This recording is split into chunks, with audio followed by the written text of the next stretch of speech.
Guys, jumpa lagi di sini sama gue di The Wanti Channel. Kali ini gue mau ngebahas sesuatu, apalagi kalau bukan pengalaman yang agak, kalau sekarang agak mistis, tapi masih di dunia perpelakoran ya guys.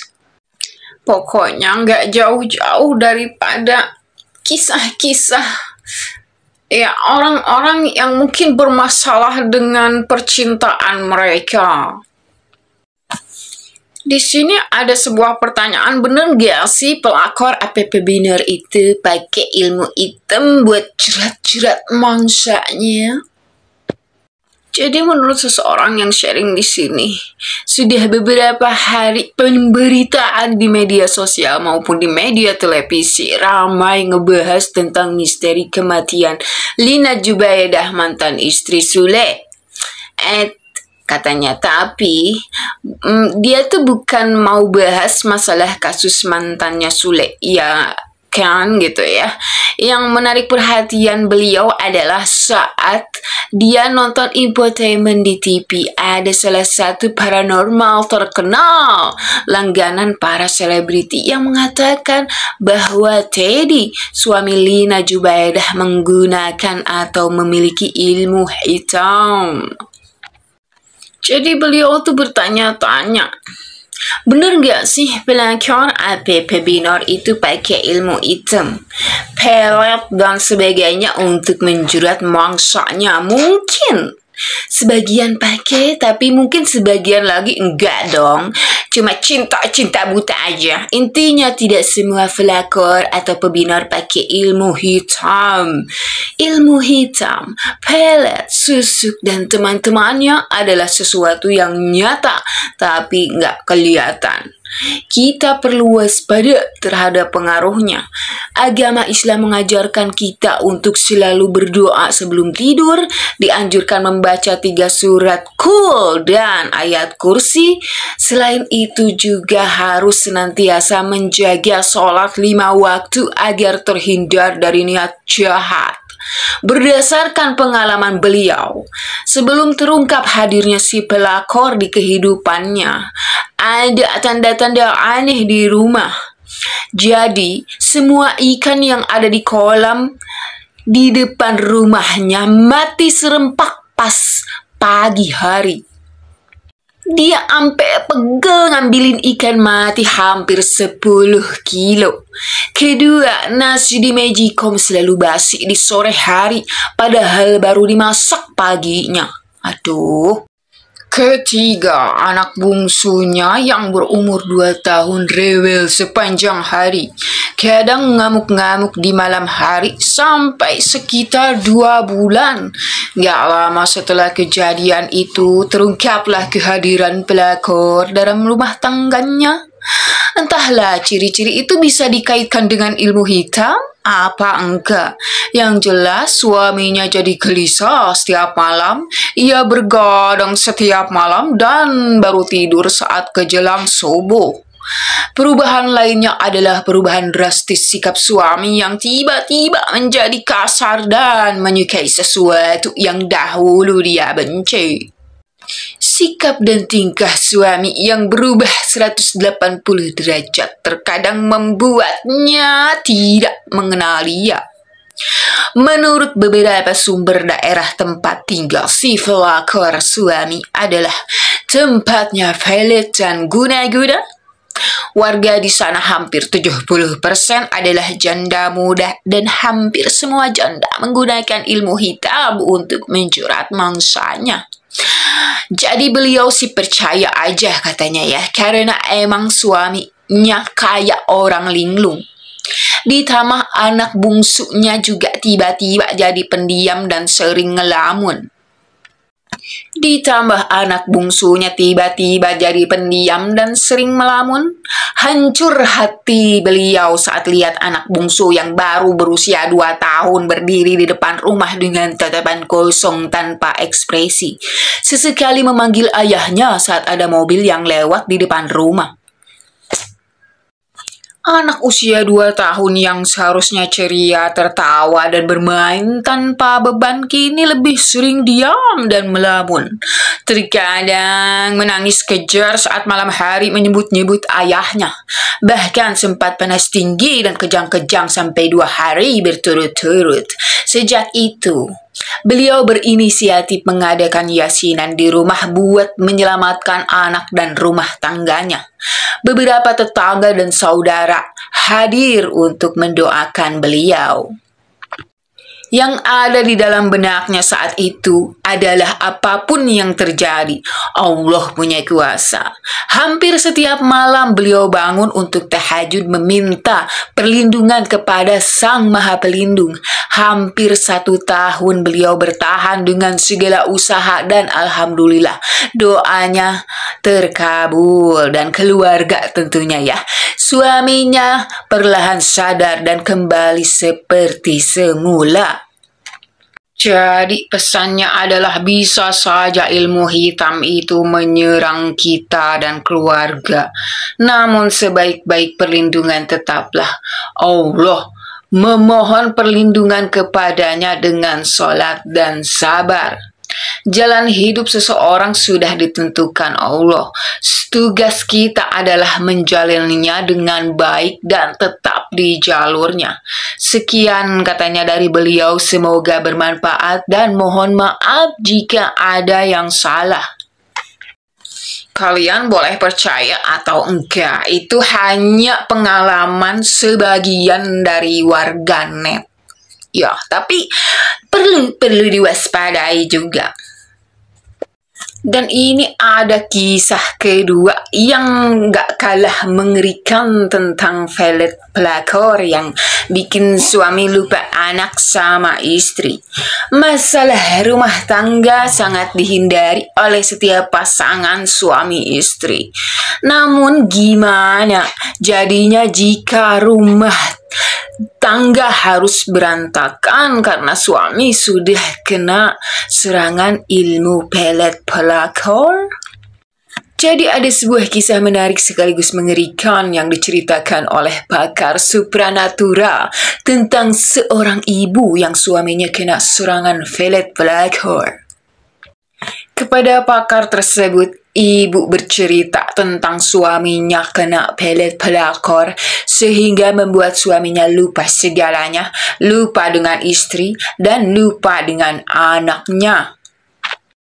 Akhirnya keluarga dari sepasang suami istri tersebut berantakan karena suami sudah dalam pengaruh ilmu hitam jenis pelet pelakor. Jadi si ibu ini datang ke pakar tersebut sambil menangis. Seorang ibu tersebut kemudian menceritakan segala hal tentang suaminya kepada orang pintar tersebut. Dulu suaminya adalah sangat romantis dan dulu pun suaminya selalu mengantarkan ibu itu ketika pergi bersama teman-teman dan sangat-sangat setia. Namun segalanya berubah ketika ibu tersebut ada reuni dengan teman-temannya. Saat itu seperti biasanya dia diantar oleh sang suami. Karena berharap dan ingin memiliki banyak kawan, maka si ibu tersebut memberikan nomor suaminya kepada teman-temannya. Tujuan menyebarkan nomor suaminya itu kemungkinan agar bisa menarik pelanggan. Karena si ibu tersebut memiliki usaha. Ternyata tidak sesuai harapan karena kejadian tersebut suaminya terkena pelet pelakor yang pelakornya adalah teman ibu tersebut. Wah, belajar makan tanaman ternyata. Makanya jangan iri dongki, jangan iri. Pelakor tersebut kemudian mengobrol dengan suaminya secara diam-diam. Ya iyalah. Melalui handphone guys. Tidak hanya mengobrol biasa namun memakai ilmu pelet. Karena serangan ilmu pelet dari pelakor tersebut, suami ibu itu setiap hari mengalami perubahan yang tidak wajar seperti mengigau, salah panggil nama, suka marah, suka tertawa sendiri tanpa sebab, dan melamun sendiri setiap malam. Lagi jatuh cinta barangkali. Ya tentunya jatuh cinta oleh karena guna-guna guys. Karena sudah nggak tahan dengan sifat dan perilaku suaminya yang telah berubah, maka ibu tersebut datang kepada pakar dan menceritakan perihal tersebut. Dengan ilmu dan kekuatan yang dimiliki, pakar tersebut kemudian membantu ibu yang suaminya kena pelet pelakor untuk dilakukan pembersihan. Di situ beliau bantu untuk pembersihan tanpa sepengetahuan suaminya. Dengan bantuan dari pakar tersebut, akhirnya suaminya yang mengalami pelet pelakor itu pun sembuh. Dan itulah kisah singkat ilmu pelet pelakor yang bisa membuat suami lupa akan segalanya. Ini nggak terlalu lengkap guys, jadi nggak terlalu terbuka gitu ya. Jadi bagaimananya gitu ya. Oke, kita cari lagi narasumber lain saja ya guys. Beralih ke pengalaman netizen lain atau warganet lain, pada umumnya saat kehadiran buah hati adalah momen terindah dan menambah kehangatan dalam kehidupan suami istri. Tapi tidak dengan yang beliau alami. Rumah tangganya kini menginjak 5 tahun dan sudah dikaruniai 2 orang putra, usia 4 tahun dan 11 bulan. Sudah setahun ini rumah tangganya diterpa badai besar karena hadirnya orang ketiga. Suaminya memang bekerja di luar kota. Sejak beliau mengandung 2 bulan, beliau belum bisa pulang nih ke rumah. Jadi suaminya belum bisa pulang. Sampai saatnya putra kedua hadir, dia pulang dan menemani proses persalinannya. Sungguh saat itu sangat bahagia sekali karena anak beliau lahir saat suami berada di sisinya. Sungguh saat itu sangat bahagia sekali karena anakku lahir saat suami berada di sisiku.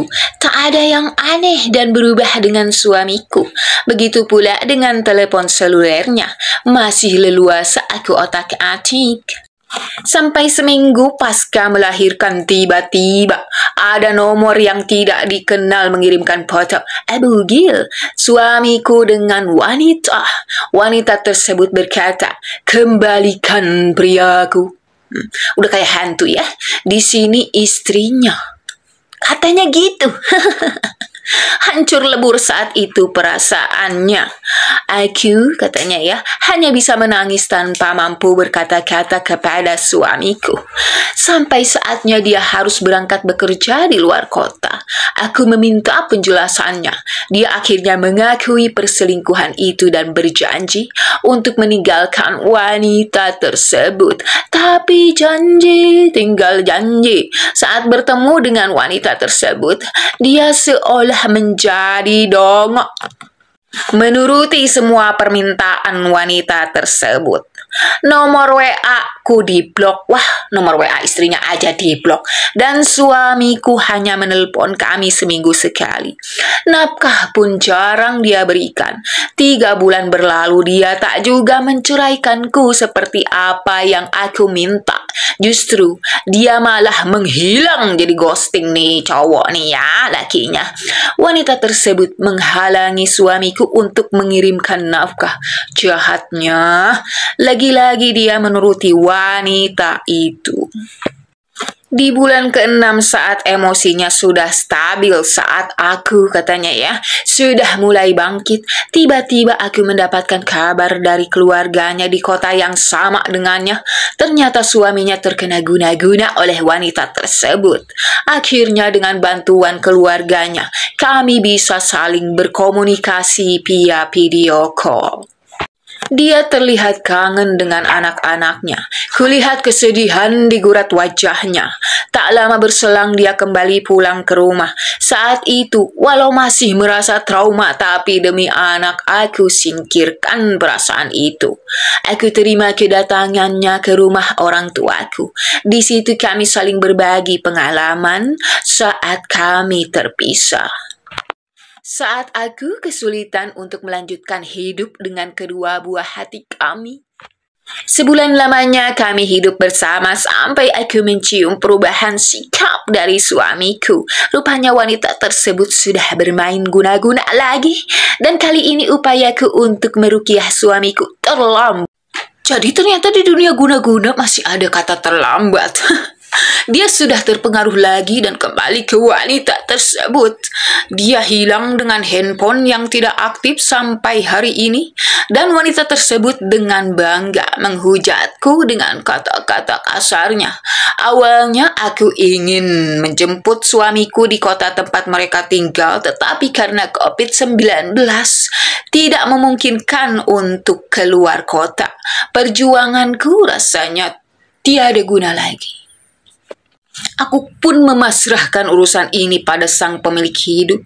Aku fokuskan hari-hariku untuk buah hatiku, merawat mereka, menjadi ibu sekaligus ayah. Aku mulai menata hidup, mencari nafkah. Semoga Tuhan memberi kemudahan di setiap kesulitanku. Semoga kami bertiga bisa hidup bahagia kelak walaupun sosok ayah tidak ada lagi di masa-masa emas anakku. Jadi pelakor kalau udah ngelunjak itu bisa benar-benar menculik bapak, menculik suami, aduh menculik masa depan gitu ya. Jadi waspadalah, waspadalah. Jadi manusia kalau sudah obses itu bisa menghalalkan segala cara. Memang pelakor itu lebih menakutkan daripada curanmor. Dia bisa curi motor, dia bisa curi mobil, dia bisa curi rumah, dia bisa juga curi-curi perhatian suami. Dia juga bahkan menculik suami. Jadi tetap mawas diri dan jangan terlalu sampai lupa diri oleh karena kejadian-kejadian seperti ini.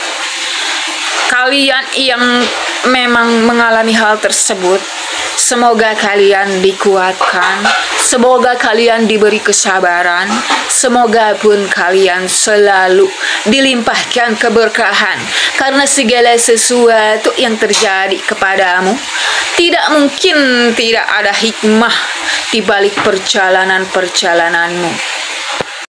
Biarkan hal pahit tersebut ditukar dengan naiknya derajat kamu, naiknya derajat ekonomi kamu, naiknya derajat keilmuan kamu dan pengalaman kamu. Dan yang terutama adalah keimananmu.